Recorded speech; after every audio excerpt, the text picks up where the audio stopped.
cultural practitioner na si Lane Wilcken. He's sharing with us the Filipino-Hawaiian connection. It's so interesting because when I'm in Hawaii, talagang nararamdaman ko na I'm home, diba? And home, obviously to me, is the Philippines, much like it is to a lot of you. So, Lane, let's talk about this Hawaiian connection because when I met you in Hilo, I was fascinated about all this knowledge that you know about how similar the Hawaiian and the Filipino culture are. In fact, because of my experience at the Merry Monarch with Kayamanan ng Lahi, I was able to discover that we're actually cousins, the Hawaiians and the Filipinos. Who knew? I didn't know.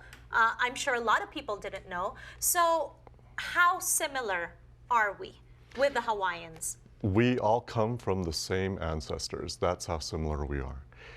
In our mythological tradition, as well as the Hawaiian mythological tradition, as well as many of the islands of the Pacific, we all start our oral traditions with this primordial pair. In Hawaii, they call them Wakea and Papa. Wakea will be the male, and Papa, actually Papa Nui Hana Moku is the female. And they're the primordial parents of everything. In French Polynesia, the name changes from Wakea to Atea and Papa. I'm just shortening it to Papa. And then in the Tuamotus, it's Atea Rangi and Papa. Wait a minute, I know where you're going with this, and this is fascinating because in the Philippines, it's Laki and Babae. Right. Yeah. So similar. Yeah. Is that just coincidence? No, it's not coincidence. In fact, the common myth that people tell about the creation story of the Philippines, usually it's ascribed to Malakas and Maganda, but the original name is Si Laki and Bai or Babai. Mm-hmm. And if you go to New Zealand, instead of Laki, it's Raki and Papa or Babae. And then North Island, it's Rangi and Papa, Rangi Atea and Papa, Atea and Papa, Wakea and Papa. Okay, so this is fascinating. How come not everybody knows this? You know, how did you discover all of this? I read a lot of that in some old Spanish manuscripts or so translations you did your of them. own research? Yes. Okay, Yeah. and I know that because of all this research, you've been able to compile a lot of, you know, by searching through all these books, you've been able to compile your own book. Let's talk about that. Okay. Okay. Yeah. So when did you start writing this manuscript? I started when I was living in Hawaii. In Hawaii, a lot of Hawaiians just assumed I was part Hawaiian. And the old aunties sometimes would take it upon themselves to re-educate this mainland-born Hapa Hawaiian or, you know, mestizo Hawaiian. Mm-hmm. But I learned that if I just kept my mouth shut, I would learn a lot of things. And so one day, this auntie had taken me aside, and she was trying to teach me the true meaning of aloha.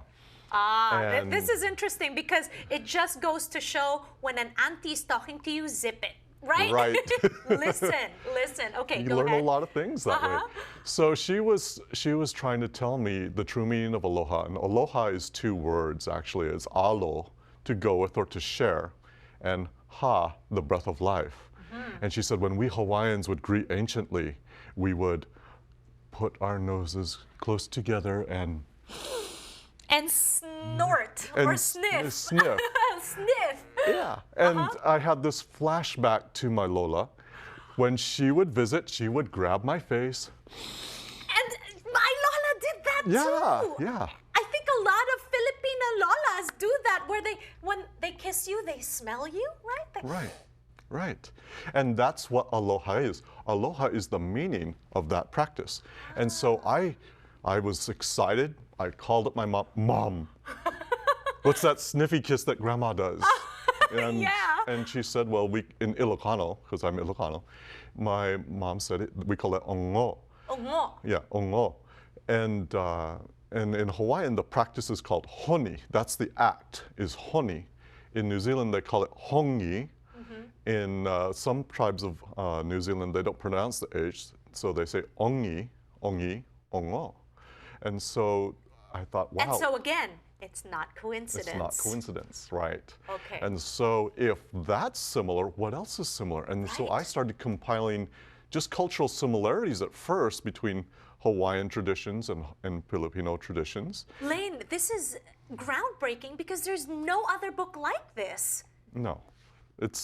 In fact, when I decided to publish my first manuscript, I had compiled over 500 pages of information, covering everything from mythology, gods, taboos, death practices, birth practices, just all these different cultural aspects that we share in common. And I submitted it to the Bishop Museum Press in Hawaii. They kept my manuscript for over a year. And because it was such avant-garde research, their scholars were going over it, and because they hadn't ever been touched before. Yes, nobody's done this. Right. They said, we feel that your manuscript has a lot of merit, but we don't feel comfortable with it. There's no precedent for it. Right, because you're the first. Right. So they encouraged me to take individual chapters and make them into separate books. And guess what? That's what we have right here are these Yeah. books. Okay, when we return, pag-uusapan naman natin itong librong to, Filipino Tattoos, Ancient to Modern. It's called The Art of the Batok. We'll talk about it with Lane when we return.